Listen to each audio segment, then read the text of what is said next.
Just imagine for a second, you growing up with a long life friend, and he goes off to college. You always talked about having dreams, admirations of making it big, or even being a professional athlete. But what if he does not make it to that professional level? But during the course of his college career, he was hurt, and he still can't really enjoy the qualities of life. I read once, I don't know if paying players would make college sports better or worse, but I do know that college coaches should set better examples for players by not being so greedy. This was once stated by Fred Bowing, a children's sports author, and he said that regarding college players being paid. College and universities make millions and millions of dollars off their sports activities. College and universities makes millions and millions of dollars on the back of their student athletes. And some of you may have immediate family. Some of you may have close friends. Some of you may even have distant relatives, or maybe even consider training yourself. Look at me, I have on my high school jersey, just being inspired by being in an online course. But I've studied and researched this topic, and I've also been a full-time student athlete myself. And in being a full-time student athlete, I've discovered that being a full-time student athlete is just like having a full-time job. You're bound to that university, and that's first and foremost. And then you have to train, you have meetings, you have practice. Then you have to train, you have meetings, you have practice. Like I said, full-time student athlete is just like having a full-time job.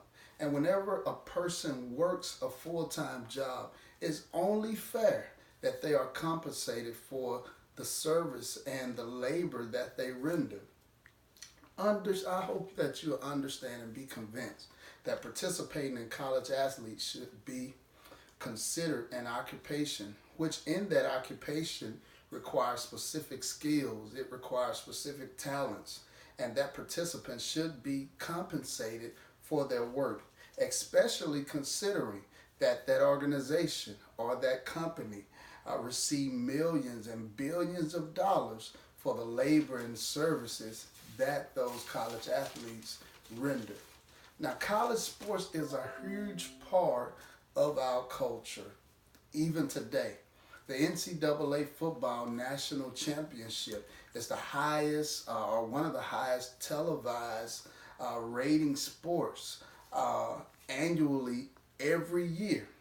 And with college sports being this popular, it results in individuals spending their hard-earned money. It results in people investing into this particular entity.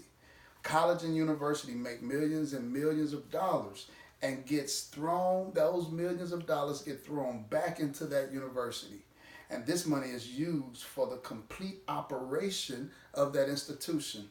For an example, whether that money is being funded for more scholarships, whether that money is being funded for faculty and staff salaries, whether that money is being funded for the upkeeping of the university, that money is being funded for marketing and advertising, for travel, or even to offset a budget deficit in other departments other than the athletic department.